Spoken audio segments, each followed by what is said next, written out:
Assalamualaikum warahmatullahi wabarakatuh. Om Swastiastu, salam sejahtera buat kita semua. Namo Buddhaya. Perkenalkan, nama saya Dewantoro Lase Eskom Mkom. Saya salah satu pengajar di Politeknik Negeri Media Kreatif.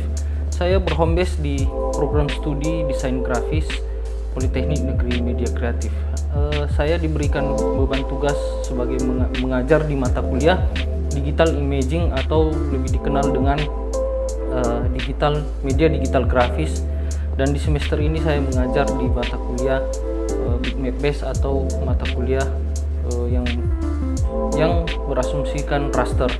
Jadi di mata kuliah ini saya mau menyampaikan bahwa mata kuliah ini sebenarnya adalah mata kuliah dasar, dan di semester sebelumnya juga sudah mempelajari media digital grafis 1 tapi berbasis vektor.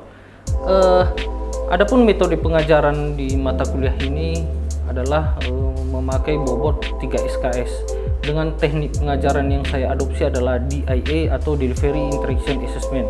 Dari sisi pemberian materi, diskusi dan tugas kelompok atau mandiri, itulah yang disebut dengan Delivery Interaction Assessment, atau di mana ada penyampaian materi dan kemudian ada assessment atau diskusi bersama mahasiswa yang kita ampuh mata kuliahnya.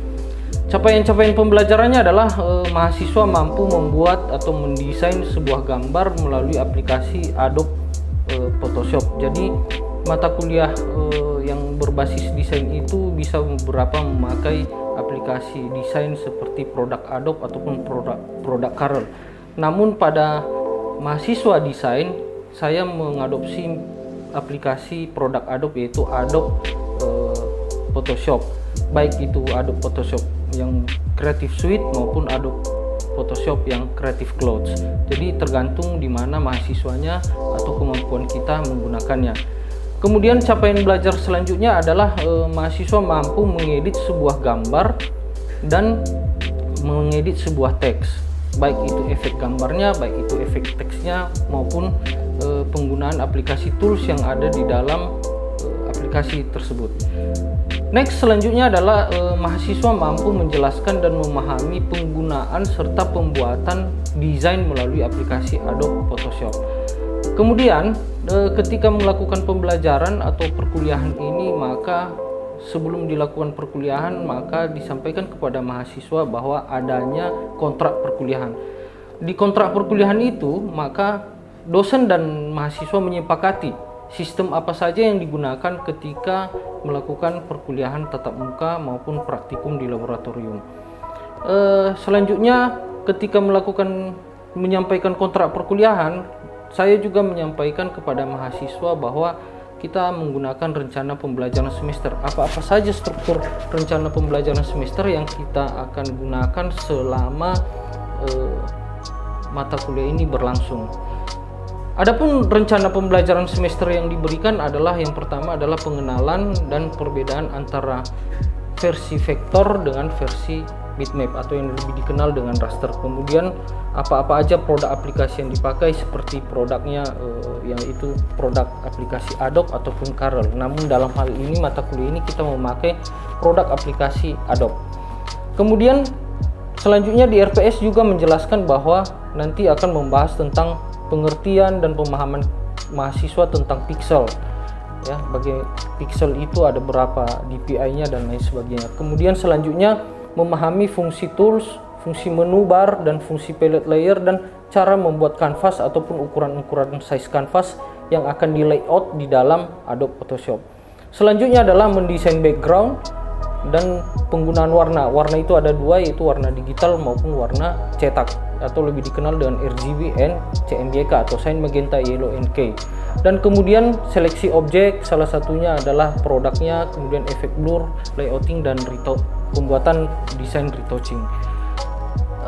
Selanjutnya pada deskripsi mata kuliah ini memberikan pembelajaran pengembangan desain melalui desain yang mengikuti perkembangan zaman. Jadi mahasiswa itu akan membuat suatu desain yang mengikuti perkembangan zaman sehingga bisa mengikuti up to date apa yang terjadi di dunia saat ini, di zaman saat ini. Maka apalagi zaman sekarang ini mengadopsi digitalisasi. Kemudian sehingga bisa menghasilkan karya-karya produk yang dimulai dari yang sederhana hingga karya-karya yang dapat digunakan oleh kalangan masyarakat sesuai kebutuhan. Misalnya di bidang advertising, di bidang penerbitan, dan di bidang multimedia. Nah, 3 korelasi ini akan sangat membutuhkan yang namanya desain, karena ini desain itu adalah merupakan dasar dari pembuatan advertising, penerbitan maupun pembuatan daripada multimedia. Kemampuan yang diharapkan pada mahasiswa adalah mahasiswa mampu mempunyai skill desain yang mumpuni sehingga dapat dipergunakan di kalangan masyarakat. Jadi hasil-hasil karya produk tersebut bisa benar-benar digunakan pada masyarakat seutuhnya. Strategi pembelajaran yang saya gunakan adalah menggunakan 3 metode, yaitu metode ceramah atau menjelaskan materinya terlebih dahulu, kemudian metode praktikum atau uji coba langsung di dalam laboratorium, mempraktekkannya langsung sehingga mahasiswa benar-benar memahami cara penggunaan, cara pembuatan, dan cara merancang sebuah desain.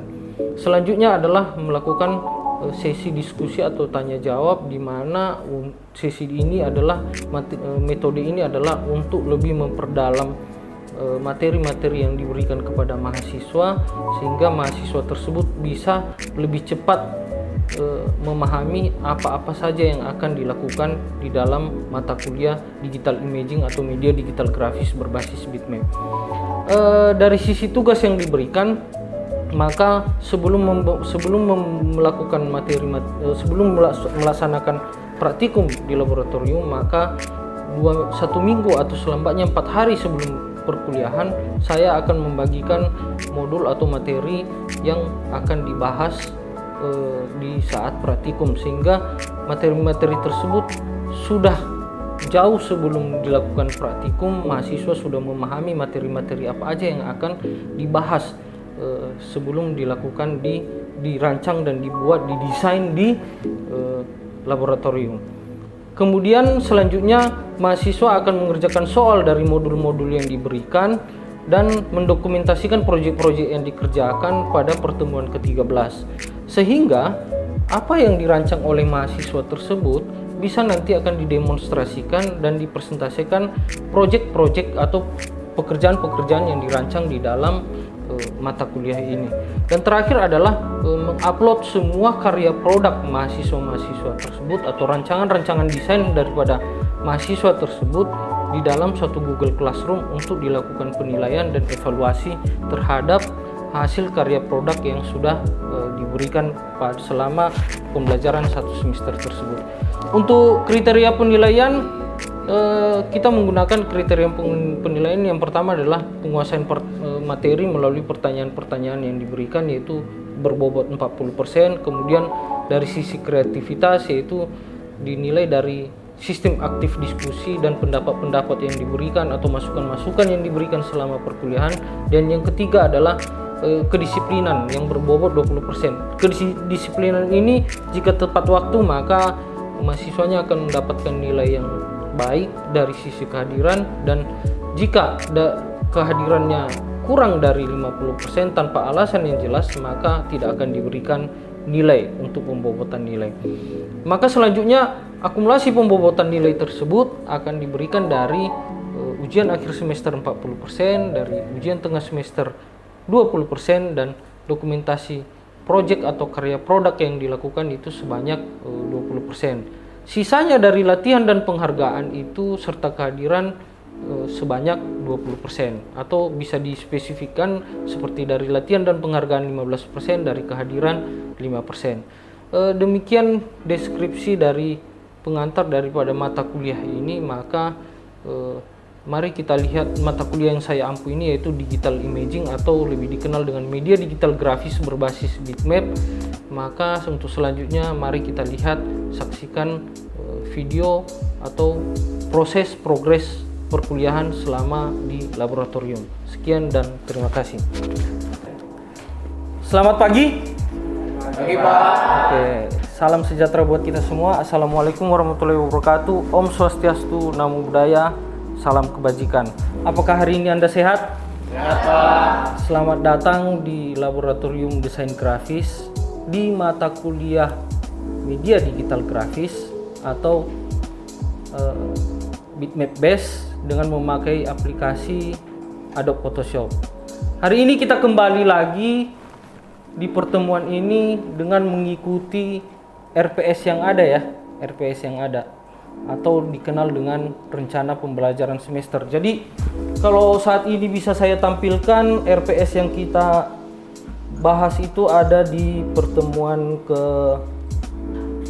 11, yaitu tentang latihan memberi efek blur pada teks dan membuat pada gambar, latihan membuat blurnya. Oke, sesuai yang sudah saya sampaikan sebelumnya di hari pertemuan sebelumnya, bahwa materinya akan saya berikan 4 hari sebelum pertemuan, paling lama atau paling cepatnya 1 minggu sebelum pertemuan dimulai. Nah, sebelum kita ke uji coba pembuatan efek blur, maka perlu saya sampaikan di sini materi yang ada yang sudah saya sampaikan ke rekan-rekan semua. Yaitu bisa dilihat ya di depan apa-apa aja yang akan kita bahas, yaitu yang pertama adalah prinsip desain grafis. Di dalam pembuatan perancangan desain harus ada yang namanya prinsip desain grafis, elemen desain grafis, dan unsur-unsur desain grafis. Tapi pada topik efek blur kali ini kita memakai prinsip-prinsip desain grafis.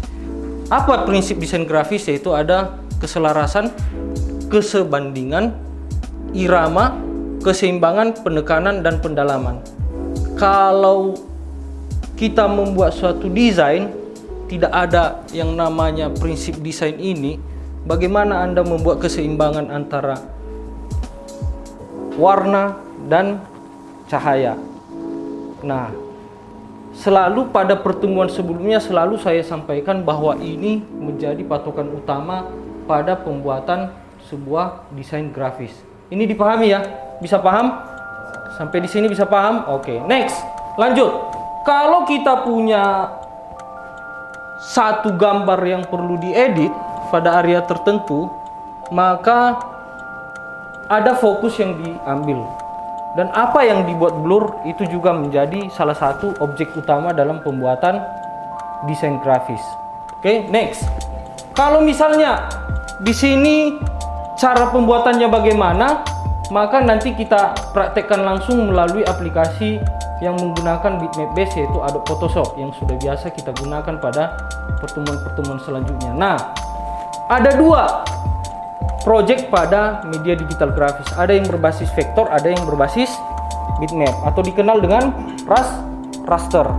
Dikenal dengan raster. Nah, saat ini kita di raster lagi. Masih semester ini masih membahas raster.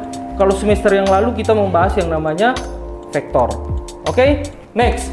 Apa bahan yang digunakan? Maka saya ambil bahan gambar jambu ya. Jambu. Nah, nanti di bahan jambu ini kita akan membuat blurernya, bagaimana teknisnya, langkah-langkahnya sudah ada saya buat di sini. Kita seleksi dulu. Dalam menggunakan seleksi, kita bisa menggunakan tools, lasso tools, quick selection tools, magic wand tool, ataupun menggunakan seleksi yang lainnya. Jadi yang paling penting apa? Perlu pemahaman penggunaan tools yang ada di Adobe Photoshop. Oke? Next. Selanjutnya,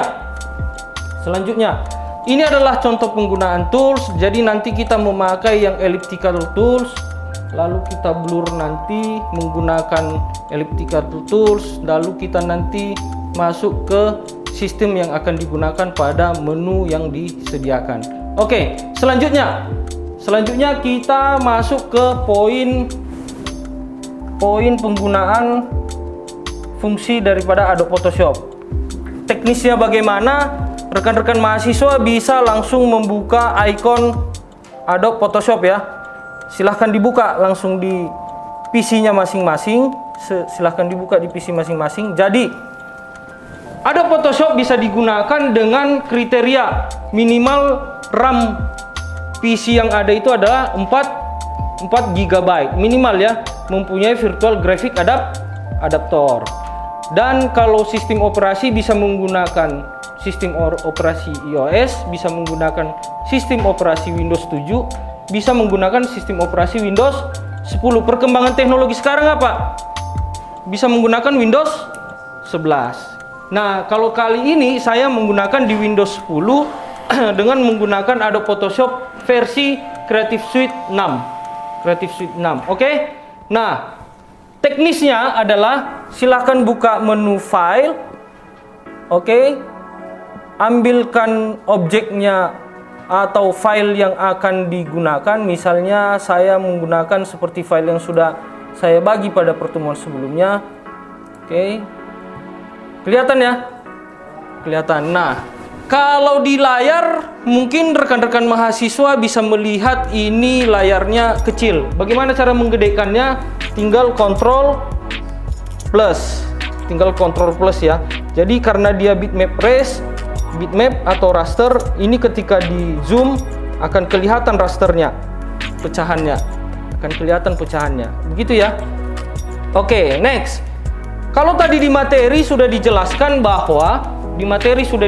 bahwa kita menggunakan tools yang ada. Oke, tools yang ada di sini misalnya kita gunakan yang elliptical tools. Oke, silahkan diikuti ya. Elliptical tools. Oke, ambil yang elliptical tools.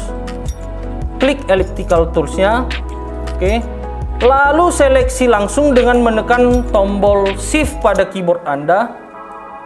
Shift dan tarik ke sebelah kiri mengikuti arahnya. Oke. Sudah? Bisa ngikut ya?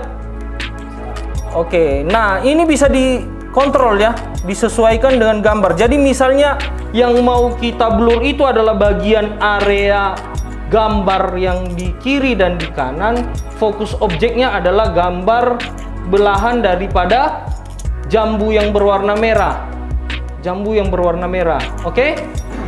Nah, karena ini kegedean, saya kecilin lagi.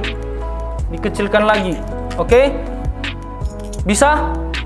Bisa? Oke, silahkan disesuaikan ya. Silahkan disesuaikan. Sampai di sini ada kendala? Oke, bisa semua. Next. Selanjutnya, rekan-rekan mahasiswa masuk ke menu yang namanya menu select. Masuk ke yang namanya menu select. Oke, sudah? Silahkan dipilih submenu yang namanya inverse. Inverse atau shortcutnya adalah Shift Ctrl I. Silahkan diklik. Oke. Maka dia akan menseleksi objek yang ada di keseluruhan gambar. Oke? Sudah? Next, langkah selanjutnya. Langkah selanjutnya adalah Anda silahkan rekan-rekan mahasiswa masuk ke menu filter. Ke menu filter. Sudah? Oke, kalau sudah masuk ke menu filter, silahkan ke submenu yang namanya blur. Blur, ada? Ada yang PC-nya tidak ada menu blur? Tidak ya? Pasti ada. Pasti ada, tidak mungkin tidak ada. Oke? Kalaupun ada yang PC-nya tidak ada menu blur, maka aplikasi yang digunakan cukup diragukan atau bersifat trial. Next, selanjutnya. Setelah di menu blur, rekan-rekan mahasiswa bisa mengambil yang namanya submenu Gaussian blur. Silahkan pilih Gaussian blur. Di Gaussian blur, maka kita akan menggunakan prinsip desain yang tadi, yang namanya keseimbangan. Nah, di Gaussian blur, rekan-rekan bisa menyesuaikan ukuran daripada blur yang akan digunakan. Silahkan diukur blurnya. Ini kelihatan ya. Silahkan digunakan blur yang akan digunakan. Oke. Diukur sesuai dengan prinsip desain yang kita bahas. Keseimbangan, keselarasan, balance. Oke? Maka di sini diperlukan teknik desain yang lebih kreatif ya, sesuai dengan perguruan tinggi kita, kreatif. Jadi tergantung sekarang rekan-rekan, ada yang terlampau blur, ada yang tidak terlampau blur, sesuai kebutuhan aja. Oke? Kalau sudah silahkan di-okekan. Misalnya saya menggunakan efek blurnya ini, Gaussiannya sekitar 25 pointer. Maka akan kelihatan berapa efek blur yang akan digunakan. Nah, tapi kalau ini 25 tidak sesuai dengan prinsip desain yang ada ya. Tidak sesuai dengan prinsip desain yang ada, maka sesuaikan saja sesuai dengan kebutuhan. Misalnya saya menggunakan ini, silahkan diokekan kalau sudah sesuai dengan prinsip-prinsip desain dan elemen desain yang Anda pergunakan. Silahkan okekan. Oke, dan lalu kembali ke toolsnya. Silahkan klik di sembarang tempat. Oke. Nah, untuk melihat hasil yang lebih realnya, teman-teman bisa nge-save langsung ya. Cara nge-save bagaimana? File, save as. Oke. Nah, ketika di save, oke, Anda bisa nge-save dalam bentuk JPEG. Anda bisa nge-save dalam bentuk JPEG, extension JPEG. Oke. Lalu ketik namanya, misalnya namanya adalah sesuai kelasnya ini adalah MM2A. 2A atau 2B? 2B, Pak. Kelas 2B. Oke, silahkan okekan. Lalu oke lagi, dan lihat di jendela Explorer Anda menyimpannya letaknya di mana. Nah, misalnya saya membukanya seperti ini. Oke. Nah, efek blur tadi akan kelihatan. Akan kelihatan ya. Jelas kelihatan. Oke, next. Ini langkah yang sudah ngeblur. Next. Kita ingin menambahkan yang namanya teks. Ini sekarang teksnya adalah bisa kita katakan sesuai dengan namanya. Misalnya kita gunakan teks yang namanya jambu. Oke, di jambu Anda perlu yang namanya keselarasan. Kalau warna backgroundnya berwarna cerah, maka Anda perlu mencari warna yang gelap. Seperti itu ya. Nah, kalau sekarang ini warnanya seperti ini yang ada, maka yang cocok warna apa digunakan di sini? Hitam, putih, atau hijau? Oke, kita tes warna putih. Ambil dari set background colornya berwarna putih, arahkan. Oke, lalu okekan dan klik teks yang Anda gunakan. Misalnya jambu. Jambu. Bisa? Nah, setelah Anda buat, ini kurang kelihatan ya. Nah, kita ubah lagi warnanya menjadi warna lebih cerah lagi, misalnya warna orange. Ini silahkan di blok. Cari yang berwarna orange-nya di set background color-nya. Dan okekan. Maka teman-teman rekan-rekan mahasiswa bisa melihat hasil yang real ada di depan mata. Oke? Oke? Fix ya, ini sampai efek blur dan efek teks. Oke, next. Ketika teman-teman rekan-rekan mahasiswa sudah bisa membuat seperti ini, maka saya beri waktu untuk bertanya sampai di poin yang ini. Ada yang mau bertanya? Silahkan. Silahkan, kalau ada yang mau bertanya, monggo dikasih waktu. Ada yang mau bertanya?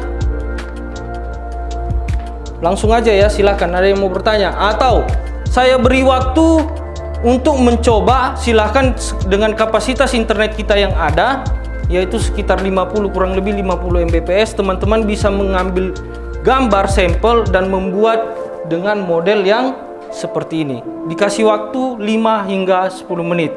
Oke, nanti saya akan cross check dan kita akan melakukan diskusi tentang pembuatan daripada efek blur. Dikasih waktu ya, diberi waktu.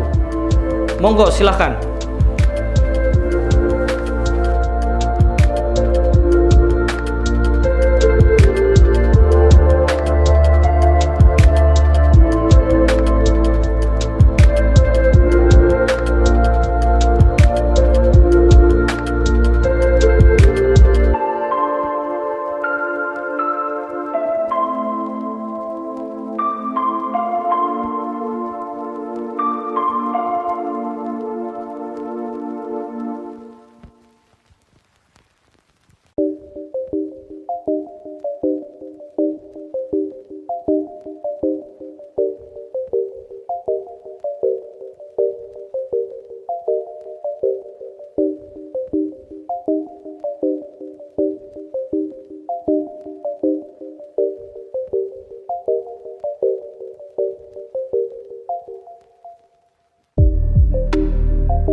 Oke, baik. Sudah ya? Bisa ya? Oke, next. Kita ke langkah selanjutnya, pembuatan misalnya lens pada sebuah gambar. Lens pada sebuah gambar. Maka kita ke langkah menu filter.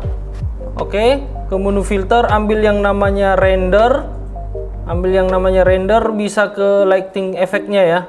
Ke lighting efeknya. Silahkan buat ke lighting efeknya. Maka di PC Anda akan muncul bulatan pada efek selection yang dilakukan. Maka ini bisa diatur sesuai dengan keinginan, misalnya seperti ini, direndahkan atau ditinggikan. Tarik seperti ini, tinggal oke kan. Oke. Sudah? Lighting efeknya diatur. Jadi kontras kegelapannya bisa kelihatan langsung. Sudah? Selanjutnya Anda bisa langsung masuk ke Ctrl M, mengatur kontrasnya, mengatur kontras keterangannya, dan silahkan diatur lightnya seberapa terang yang akan digunakan. Bisa dicoba, silahkan. Oke, sudah?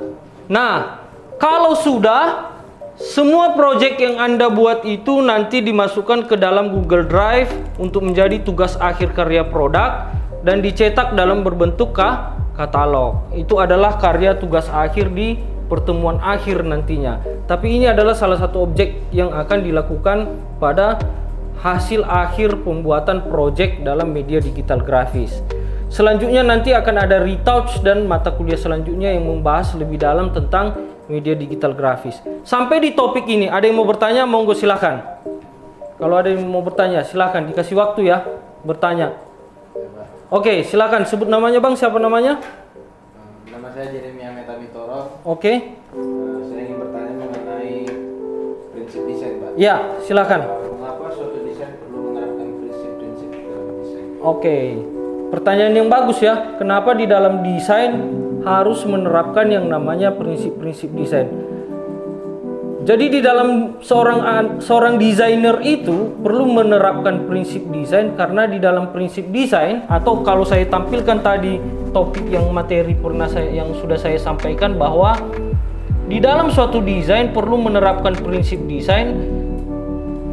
Mengapa? Ini adalah jadi dasar Anda dalam membuat suatu yang namanya desain. Tidak akan bisa kita mendesain kalau tidak mengikuti ini. Harus ada yang namanya keselarasan, harus ada yang namanya kesebandingan, irama, keseimbangan, dan penekanan. Sama seperti project yang Anda barusan lakukan. Ketika Anda membuat suatu project, membuat blurnya, memilih blurnya, harus ada yang namanya penekanan di situ. Seberapa panjang dan seberapa banyak dimensi ukuran blur yang akan digunakan, itu adalah penekanan. Maka kita akan sesuaikan dengan keseimbangan atau balance pada suatu gambar antara lightingnya dengan kontrasnya. Kita harus seimbangkan sehingga warnanya bisa mendapatkan hasil yang selaras dan sebanding. Kira-kira seperti itu ya Mas ya. Kalau apa? Jadi tidak akan bisa Anda mendesain sesuatu kalau tidak ada yang namanya prinsip desain. Oke? Cukup? Oke, baik. Teman-teman, rekan-rekan mahasiswa, mungkin topik pembahasan hari ini sampai di sini, dan kita akan bertemu lagi di pertemuan selanjutnya membahas topik yang berbeda tentang media digital grafis bitmap atau raster dengan menggunakan aplikasi Photoshop dengan topik yang berbeda. Dan jangan lupa tugasnya dikerjakan dan akan dikoreksi pada akhir pertemuan semester dan akan menjadi nilai tugas yang akan diinput di sistem informasi akademik. Kira-kira begitu pertemuan hari ini. Sampai ketemu minggu depan, dan salam sehat buat kita semua. Assalamualaikum warahmatullahi wabarakatuh. Salam sejahtera buat kita semua. Om Swastiastu, Namo Buddhaya, dan selamat pagi. Pagi.